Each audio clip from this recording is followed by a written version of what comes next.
2K Sports and the PGA Tour, proud to bring you the season-long race for the FedEx Cup. Today's coverage of the Serenity Championship is about to begin. I'm Luke Elvey alongside Rich Beam in the booth, and it's hello to Henny Koyak down on the course following our featured group. Hi Luke, thank you. Yes, this group, one to watch. Now the rookie in this pairing, they've set themselves some very specific goals, some very lofty goals to beat player after player, but the first one, oh, it's going to be tough. Lots of chatter on social media leading up to this pairing. The battle is on. Oh, it's terrific, Henny. That's exciting, isn't it? Always love a battle within the war, don't you? Good to see how this one plays out over the course of this tournament. Starting the round above par today. Not what they're looking for. A little nervy out there so far. He currently shares 4th position. Let's go down to John McCarthy for our on-course report. And John, you've now had some time to walk the course this week before today's show. What are we in for today at the Jacobson Homestead? Well, Luke, yes, I love walking around this rural setting. Not a whole lot of trouble to start off with, but things heat up quite a bit when you hit the 7th hole, par 4. Has a dogleg left and a few bunkers and trees to deal with off the tee. Back 9 opens with a narrow and lengthy par 5, but that's really as tricky as it gets. I guess it gets a little swampy on the 15th, but the water generally won't be a factor for many players out there in the field. They saved the most challenging tee shot for the 18th, which leads up to an elevated green for the approach. That will be a fun hole to watch this week. Hopefully provide some drama coming down the final stretch. Let's see what happens, guys. This would be a great up and down from this spot.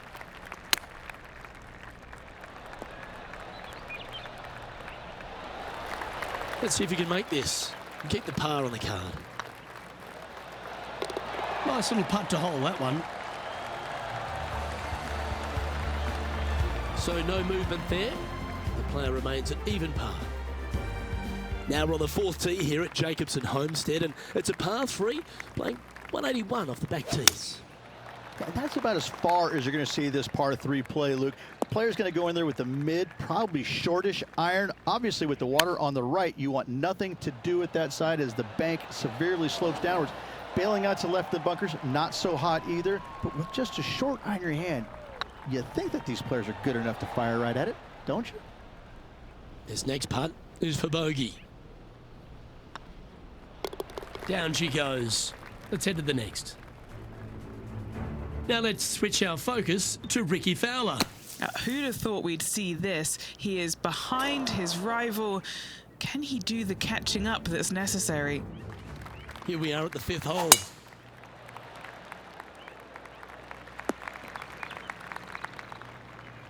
All this rough looks to be lush and thick, doesn't it? Well, it's fair to say that that approach didn't hit the mark. Distance control not easy when you're coming out of the rough. Well, that's an impressive little chip. Judging it beautifully. Now over to Ricky Fowler. He's got some work to do, but he's only one back from his rival.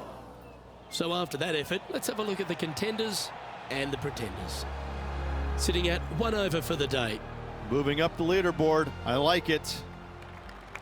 Let's see what happens here on the 6th.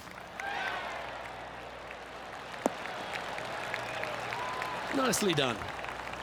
Rich, one of the big advantages for the experienced players on tour is their history around particular courses. But what advice would you give to the new players who are coming to a course for the first time and how to handle it? I would say tread easily. Go in there and just try to get into a good rhythm on the golf course. Don't try and go out and hit too many heroic shots or go after too many flag sticks, because if you don't know what the consequences are if you don't pull off that shot, well, shame on you. So I think that the veterans obviously have more knowledge about golf courses, and they can say, oh, I don't want to miss it there because that's dead. I've seen it happen before. When you go into a new golf course, Luke, you got to go in with it and just try and play a little bit on the defensive side. Don't get too greedy. Don't try and make too many things happen. Go in there, find some fairways, find some greens, hole a few putts here and there, get some confidence going first before you start attacking pins. Now let's switch our focus to Ricky Fowler. Yeah, he just made bogey on that last one. And now we can take a look at how that play affects the leaderboard. Trailing by a stroke after that hole, we've reached the 8th hole.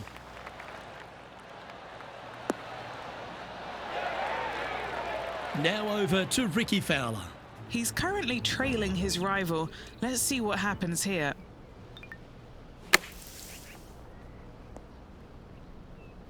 All right, facing a little up and down here to save the par. Well, that's very crafty, isn't it? You better believe it is great stuff to watch. And now teeing off on this par 4 hole. Yep, that'll work. That's fine. Fingers crossed for a good kick to the left. Good shot there. All right, Henny. What's he got in front of him here with this putt? Setting up this putt 27 feet from the cup. This is their look at birdie. That's disappointing. You've finished your work on that hole. Let's take a look at the next one. Here we have a par 5. Is it time to get after it or play it safe? That's nicely done.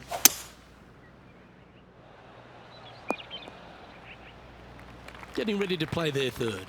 Just a stroke behind the leader. Wow, that almost went in the hole. And this putt to move into a tie for 1st place. Now let's switch our focus to Ricky Fowler. Now, who'd have thought we'd see this? He is behind his rival. Can he do the catching up that's necessary? We have a par 4 on this one. And tee shot looks pretty good. And Henny, what's he looking at here? Yeah, he's got roughly 110 to the pin here. Atta boy, good shot. Let's see if we can make this big putt for birdie.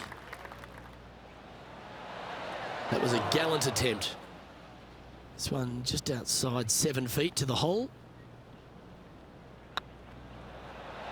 It was on a good line. And this one is for bogey. And unfortunately heading in the wrong direction on the leaderboard after that hole. Looks to be going with the 5-iron. Come on, sit.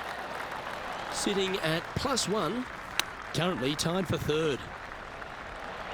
Ooh, that almost went down. It's just about 3 feet away. Now over to Ricky Fowler. He's currently trailing his rival. Let's see what happens here. Let's take a look at the leaderboard as it stands.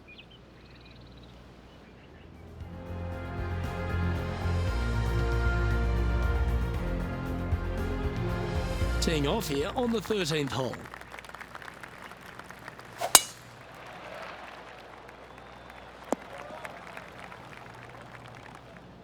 And Henny, what kind of a shot are they facing this time? Wind starting to get up, but it's helping, which is nice. All you can do is hope now, because that was never going down the fairway. Oh, I thought that one was going in. Oh, 5-footer. It's amazing how tour pros hold these.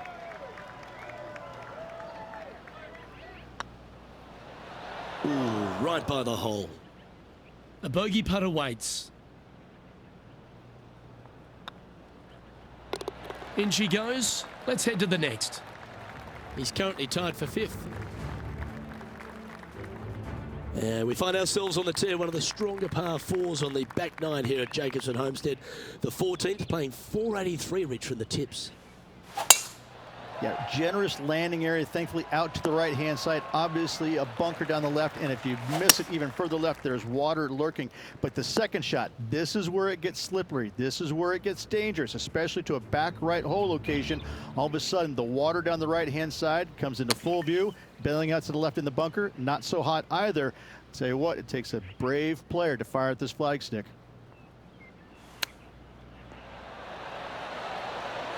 Wow, from a dodgy lie, Rich. How special was that? That'll help make a big move. And let's have another look at that one. This one was a great chip in. I could watch this all day.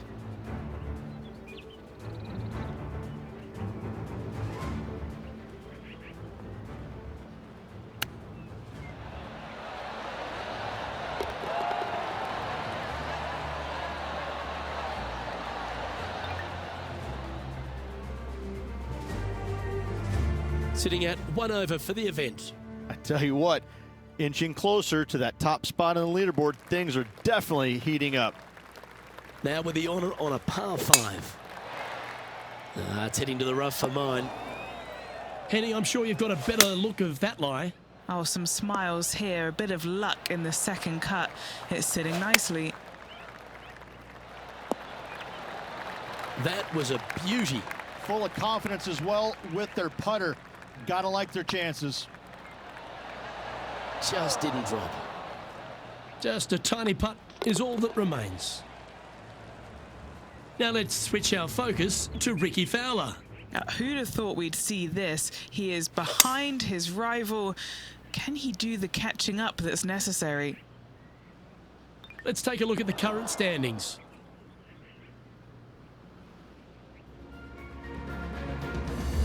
Stepping up to the 16th tee now.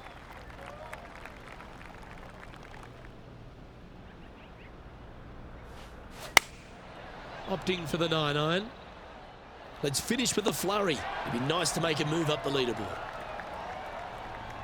Now over to Ricky Fowler. He's just coming off a drop shot on that last hole.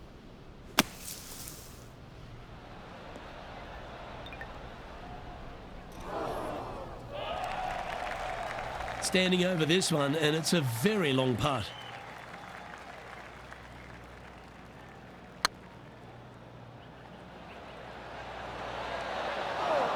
Yeah, that looked to be a bit of a misread. Well, that'll maintain the momentum. Nice par putt. Just one off the lead after that hole. Teeing off here on the 17th hole. And after a par at the last, chance to maybe take a step in the right direction here.